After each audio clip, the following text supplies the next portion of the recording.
Hello बच्चों, देखो आज की क्लास में ना कोई भी हाइपोथेटिकल बात नहीं करेंगे, प्रैक्टिकल बात करेंगे। अगर ये सारे चैलेंजेस अगर आपको लेने का मन करे तो ले लेना। अगर आपको अपनी लाइफ बनानी है, अगर आपको ऐसा महसूस हो रहा है कि नहीं सर अब हमारे पास 6 महीना बचा हुआ सीवीटी का, अगर आज भी हम 0% पर हैं और हम चाहते हैं कि सर 100% लाना, अगर अब कंप्लेसेंट नहीं होना चाहते, सब जा चुका है, अब ये महसूस हो रहा है कि हम कहीं ना कहीं गलत काम कर रहे हैं, तो फिर ये वीडियो देखना। अदरवाइज यार पहले ही बंद कर देना, क्योंकि कई सारी बातें मैं कड़वी बोलूंगा, हो सकता है बेटा आपको लग जाएगी। तो अगर जिन बच्चों ने ये ठान लिया कि नहीं सर मैं आपकी एडवाइस मानूंगा, फिर आप लोग ये वीडियो पूरा का पूरा अच्छी तरीके से देखते रहना। अब यहां पर सबसे मेन मुद्दा यह है कि सर तैयारी को चालू करने के पहले हमें क्या करना चाहिए। तैयारी को चालू करने के पहले तुम्हारे को दो चीजों पर विशेष ध्यान रखना है। सबसे पहला काम कि डिसाइड योर टारगेट। एक पहला टारगेट क्या, सबसे पहली चीज तो डिसाइड कर लो कि आखिरकार कौन से कॉलेज को टारगेट कर रहे हो, क्योंकि हर कॉलेज में हर प्रोग्राम का एलिजिबिलिटी क्राइटेरिया अलग है। टॉप नॉच कॉलेजेस में बता देता हूं, DU, BHU, Allahabad university, AMU, ठीक है, ये ऑब्वियस सी बात है, मैं रैंकिंग वाइज नहीं बता रहा हूं, जेएनयू, जेएमआई, ठीक है, ये सारे के सारे इंडिया की टॉप नॉच सेंट्रल यूनिवर्सिटीज है। दूसरी बात आपको क्या डिसाइड करना है, प्रोग्राम डिसाइड कर लो कि आखिरकार कौन कौन सा प्रोग्राम चाहते हो, कि आपको बीटेक करना है या बीबीए करना है या बीएमएस करना है ना, ये आप डिसाइड कर लो। बीकॉम करना है, बीएससी करना है, या व्हाटएवर क्या प्रोग्राम आप चाहते हो।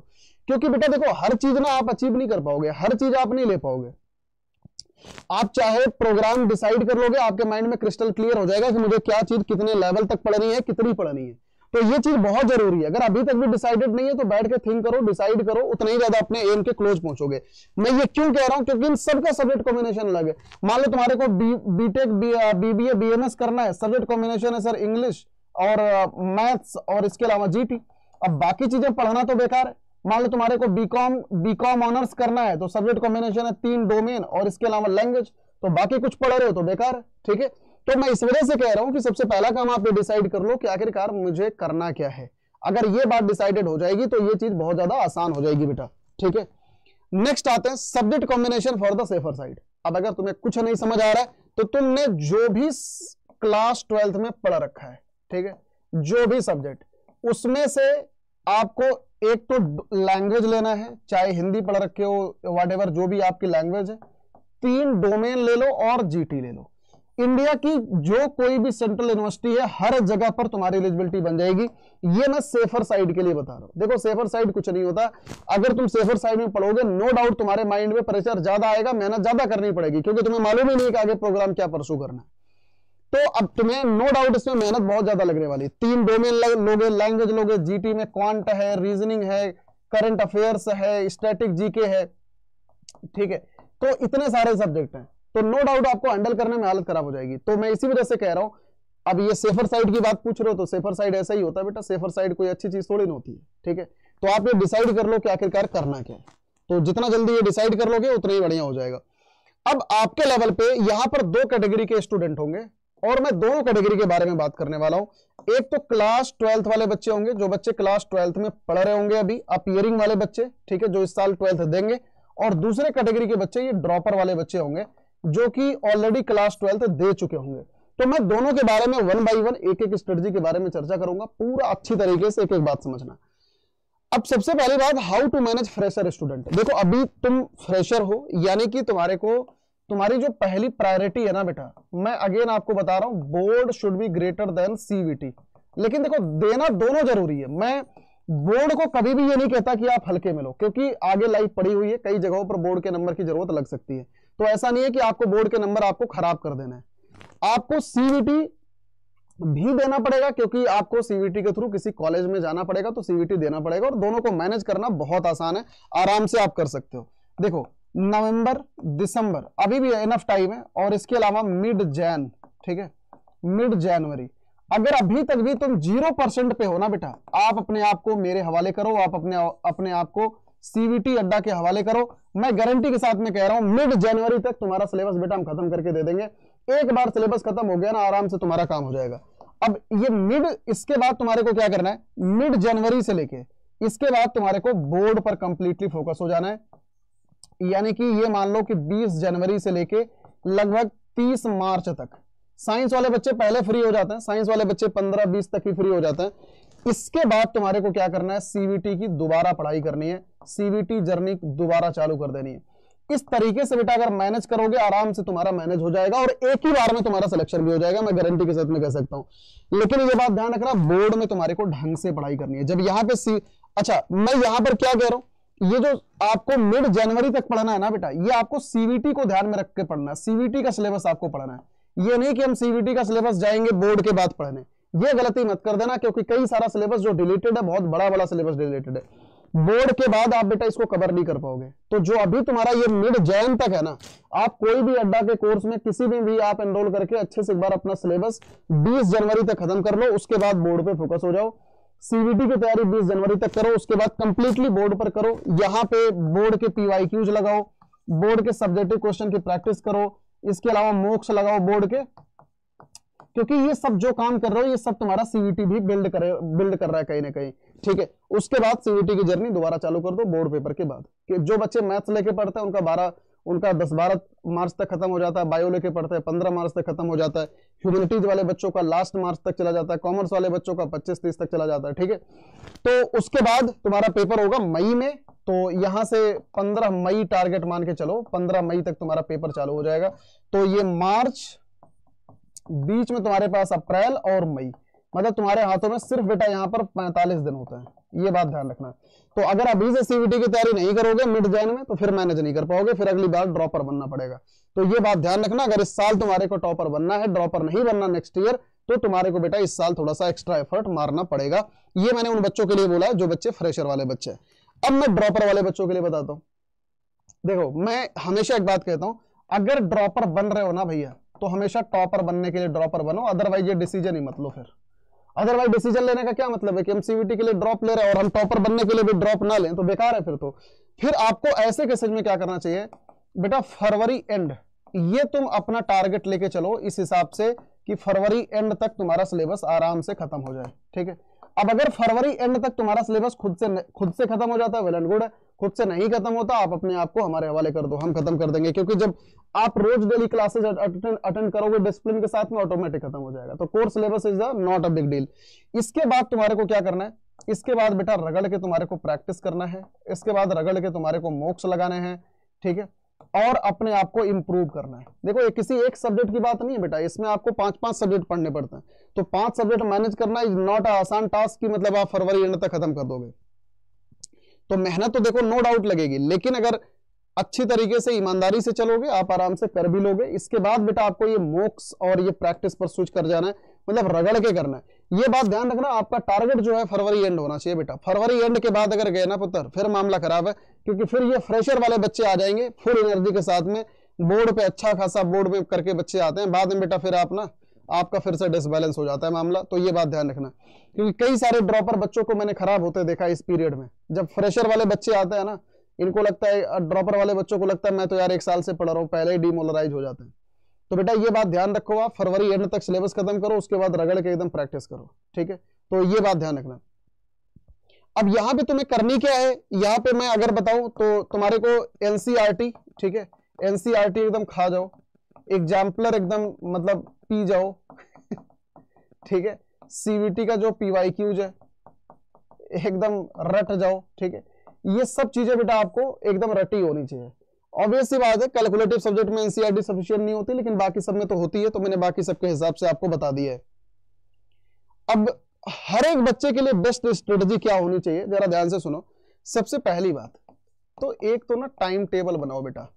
देखो बिना, कहते हैं ना कि a goal without a target is worthless. अगर आप goal without a plan is worthless. अगर आपके पास कोई प्लान नहीं है ना और आप सिर्फ गोल देख रहे हो बेटा, वो बेकार है, फिर वो जल्दी खत्म हो जाएगा वो। तो हमें ऐसे रास्ते पे चलना ही नहीं है, बात समझ आई। तो सबसे पहला काम टाइम टेबल बनाओ। देखो टाइम टेबल में ये नहीं कि हम बना रहे 1-1 मिनट का, नहीं, ऐसा बनाओ कि दिन में 8 घंटे पढ़ने हैं।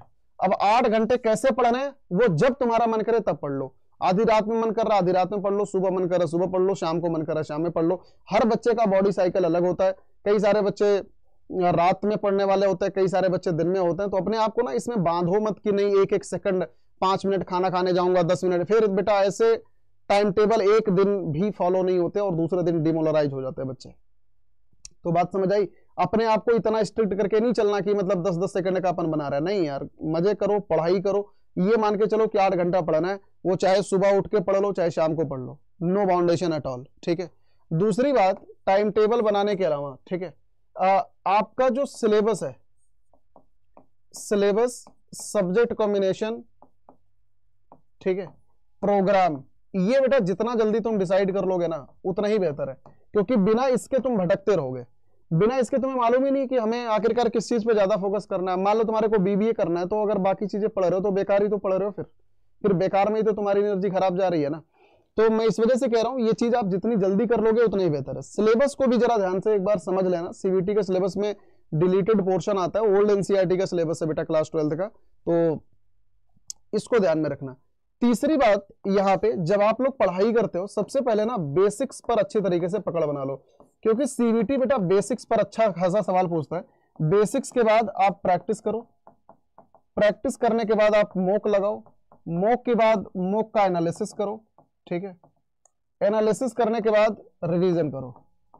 ये प्रोसेस होता है, ये प्रोसेस होता है पढ़ाई का, तो आपको इस तरीके से बेटा फॉलो करना है। चौथी इंपॉर्टेंट बात, भैया नोट्स जरूर बनाओ। नोट्स कई सारे बच्चे मैं देखता हूं, कई सारे ग्रुप्स वगैरह में नोट्स मांगते हैं कि भैया कोई नोट्स भेज दो शशांक सर का। बेटा नोट्स मत मांगो किसी का, ठीक है, नोट्स आपको सेल्फ बनाना है, ये बात ध्यान रखना है। Self note making is an art. आप जब नोट्स बनाते हो ना तो आपके माइंड में कई सारी चीजें बैठती जाती है, तो ये बात ध्यान रखना है, ठीक है। तो आपको नोट्स खुद से बनाने हैं, शॉर्ट नोट्स बनाओ, शॉर्ट नोट्स बहुत जरूरी है, जब आपका पेपर आएगा उस टाइम पे काम आएंगे, ठीक है। मैथ्स वगैरह जैसे सब्जेक्ट में 1 पेज नोट्स बनाओ, कॉपी का 1 पेज फाड़ो, उसमें अच्छा खासा फॉर्मूला लिखो, मतलब बिना देखे ब्रेन स्टॉर्मिंग करके 1 पेज के अंदर सारा नोट्स बनाओ। ये सब चीजें बेटा आपको पेपर के टाइम पे काम आएगी, बात समझ रहे हो। इसके अलावा कुछ एक और इंपॉर्टेंट बातें आपको बताता हूं, जैसे कैलकुलेटिव सब्जेक्ट में मेथड्स ऑफ क्वेश्चन आप ध्यान में रखना। मेथड ऑफ क्वेश्चन जैसे मैथ्स हो गया या फिजिक्स हो गया या अकाउंटेंसी या केमिस्ट्री, किस सवाल को किस तरीके से टैकल करना आपको पहले से पता होना चाहिए। पेपर के टाइम पे जाके आप कुछ नहीं कर पाओगे, वहां पे जाके गणित नहीं चलती बेटा, ठीक है। मेथड्स ऑफ क्वेश्चन आपके माइंड में पहले से प्रीफिक्स होना चाहिए। जैसे मान लो मैथ्स का आप कोई क्वेश्चन कर रहे हो, इस टाइप के सवाल को हम किस तरीके से करते हैं पहले से आपके माइंड में होना चाहिए। इसके अलावा पीवाईक्यूज, पीवाईक्यूज एकदम आपके माइंड में सेट होना चाहिए। अगर मैं आपसे पूछूं कि फलाना सब्जेक्ट में यहां से किस किस डायरेक्शन से सवाल आते हैं, तो आपको पूरा प्रॉपर पता रहना चाहिए कि कहां से कितने सवाल आते हैं, कहां से कितने सवाल आते हैं, समझ रहे हो, या कहां पे सवालों का लेवल क्या है। देखो आप ना बेटा अंधाधुंध पढ़ाई नहीं कर सकते हम, हमारे को एक प्रॉपर ट्रैक्शन पे पढ़ाई करनी है, समझ रहे हो। अगर आप कुछ भी लेवल लेके चलोगे तो फिर उस हिसाब से बेटा कभी भी किसी एग्जाम की तैयारी नहीं हो सकती। आपको एग्जाम के लेवल का, एग्जाम के डिमांड का अच्छी तरीके से पता होना चाहिए। अगर डिमांड ही नहीं मालूम तो फिर हम आगे सप्लाई कहां से करेंगे, ठीक है। तो इन सब चीजों को यार अच्छी तरीके से ध्यान में रखना, ठीक है। और इसके अलावा अगर ये सब चीजें आप लोग नहीं कर पा रहे हो, ठीक है, तो आपको करना क्या है, किस तरीके से टू डू चार्ट बना लो। ये मैंने एक सैंपल के तौर पे, मैं मैथ पढ़ाता हूं तो मैथ ही जानता हूं, आप लोग इस तरीके से बेटा आप बाकी सब्जेक्ट का भी बना सकते हो। जैसे यहाँ पे लिख लो टॉपिक, यहाँ पे क्वेश्चन प्रैक्टिस किया कि नहीं, पीवाईक्यूज करे कि नहीं, इसका कोई टेस्ट लगाया कि नहीं, एनालिसिस और यहाँ पे कोई गलती हुई क्या, ठीक है।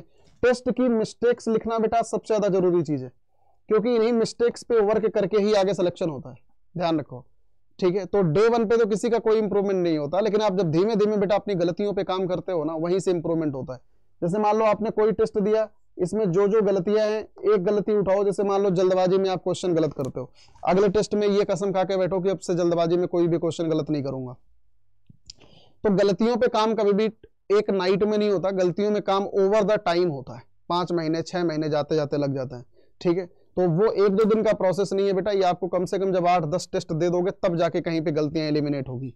दूसरी बात, कोई भी बच्चा परफेक्ट नहीं होता। जब आप लोग पहला टेस्ट दोगे, हमेशा ये बात ध्यान रखना, आपका नंबर उतना ज्यादा नहीं आएगा, 100 नंबर भी आ जाए तो बहुत अच्छी बात है।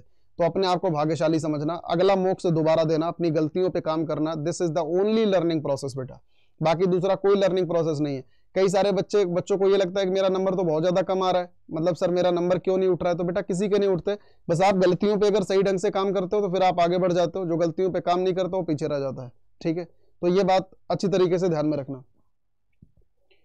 तो अगर आपको दिक्कत हो रही है इन सारी चीजों में, क्योंकि इन सब चीजों के लिए बेटा परफेक्ट गाइडेंस, कंसेप्चुअल क्लैरिटी चाहिए, आपके टारगेट्स अगर नहीं अचीव हो रहे हैं, आपके टारगेट्स को अचीव करने के लिए कोई पुश चाहिए, ठीक है, क्योंकि डाउट की सबसे बड़ी समस्या होती है आपकी कि सर हमारे डाउट कैसे सॉल्व होंगे। पर्सनली अगर आपके पास कोई मेंटोरशिप नहीं होता है या पर्सनली कोई आपके साथ में कनेक्टेड नहीं होता तो आप डीमोटिवेट हो जाते हो, पता लग रहा है 4 दिन 5 दिन पढ़ के उसके बाद आप छोड़ दे रहे हो।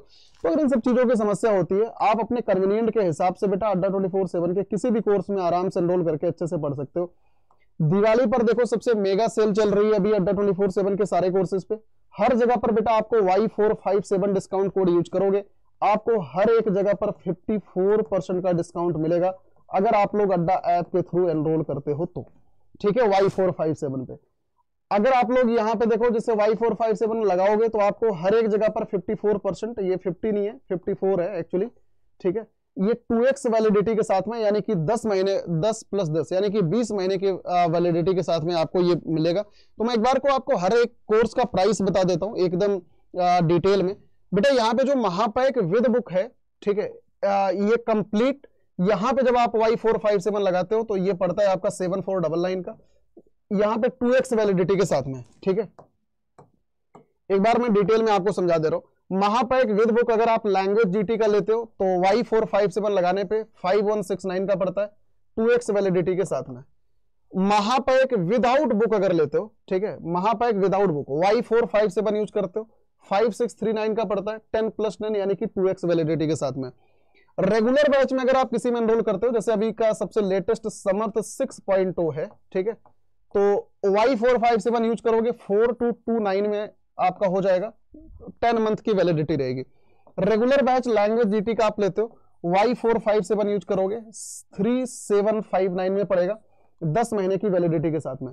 इसके अलावा मंजिल प्रो बेटा अगर आप लेते हो Y457 लगाओगे 1879 पड़ेगा, ये 10 मंथ की वैलिडिटी के साथ में। मंजिल प्रो अगर सिर्फ लैंग्वेज का आप लेते हो, इसमें Y457 लगाओगे 469 पड़ेगा, 10 महीने की वैलिडिटी के साथ में। रेगुलर बैच अगर आप क्लास 12th का कोई लेते हो Y457 लगाने पे 2819 का पड़ेगा, 10 महीने की वैलिडिटी के साथ में। तो ये पूरी प्राइस लिस्ट है, आप लोग इसका स्क्रीनशॉट आप ले सकते हैं, ठीक है, जिस भी बैच में आपका लग रहा हो आप बेटा वहां पे कर सकते हैं। तो एक बार मैं आपको इसको शो करके दिखा देता हूं कि कैसे कैसे क्या सीन होता है। आपको करना क्या है बेटा, अड्डा 24/7 के ऐप पर आना है। ये ऐप पर आपको 1% का एक्स्ट्रा डिस्काउंट मिलता है, हमेशा ये बात ध्यान रखना, जब भी करो ऐप से करो, आपका फायदा है। यूजी पीजी एंट्रेंस एग्जाम पे जाओगे CUT यूजी महापैक बेटा ये हैं सारे के सारे डबल वैलिडिटी के साथ में, ठीक है। तो अगर मैं यहाँ पे विद बुक के साथ में आपको बताता हूँ महापैक की, आई होप आप लोग खास बात जानते होंगे, इसमें अड्डा 24/7 की सारी क्लासेस मिलती हैं, जितने भी बैचेज अड्डा के लॉन्च होते हैं सारे बैचेज होते हैं, सारे crash courses, mentorship program, books, e books, test series का सोल्यूशन, खजाना बैच, सब कुछ बेटा इसमें होता है, डाउट क्लासेस सब कुछ होती है। आपको ये प्राइस पे नहीं करना कहीं पे भी, ये बात ध्यान रखना, हर जगह पर आपको Y457 लगाना है। जैसे आप लगाओगे आप ये देख सकते हो 53% का डिस्काउंट यहाँ पे और 54% ऐप के थ्रू पड़ेगा। तो आप हमेशा बेटा ऐप के थ्रू ही करना, ये बात ध्यान रखना, ठीक है। अगेन अगर मैं यहाँ पे आपको बताता हूँ फॉर एग्जाम्पल, अगर मैं विदाउट बुक की अगर बेटा मैं बात करता हूँ यहाँ पे, तो विदाउट बुक का और भी ज्यादा डाउन है। विदाउट बुक में अगर आप जाओगे तो 5999 जो कि आपको पे नहीं करना। दोनों में डिफरेंस ये है कि इसमें सिर्फ किताबें नहीं मिलती, तो अगर आपके घर पे किताबें हैं तो आप इसमें जा सकते हैं। Y457 जैसे आप लगाओगे आप ये देख सकते हो 5639 का बेटा ये आपको पड़ता है। तो आप अपने कन्वीनियंट के हिसाब से जिस भी बैच में बेटा आपको एनरोल करना है आप वहां पे आराम से कर सकते हैं, ठीक है। अगर आप किसी इंडिविजुअल बैच में जाना चाहते हो, समर्थ 6.0 बेटा अभी का लेटेस्ट है 4499। यहाँ पर ये बात ध्यान रखना, यहाँ पे लाइव क्लास सिर्फ बेटा आपको एक बार मिलती है, यहाँ पे बाकी सब कुछ सेम है, लाइव क्लास बस एक बार है, ई बुक होती है इसमें। Y457 आप जैसे यहाँ पे लगाओगे तो आप ये देख सकते हो ये 4229 का ये आपको पड़ जाता है। तो जितने भी बच्चों को अगर एनरोल करना है आप लोग आराम से बेटा दिवाली सेल में एनरोल करके अच्छे से नेक्स्ट ईयर के लिए प्रिपेयर कर लेना, ठीक है। तो आई होप सभी मेरे बच्चों के सारे डाउट्स मैंने बता दिए होंगे। तो यहाँ पे ये पूरी लिस्टिंग है, तो आप लोग ये देख सकते हो। बस आप लोग ये बात ध्यान रखना बेटा, डिस्काउंट कोड आपको Y457 यूज करना है जब भी आप लोग एनरोल कर रहे हो फॉर द मैक्सिमम डिस्काउंट, ठीक है। So thank you so much for watching this session, God bless you all, take care, all the best, God bless you बेटा।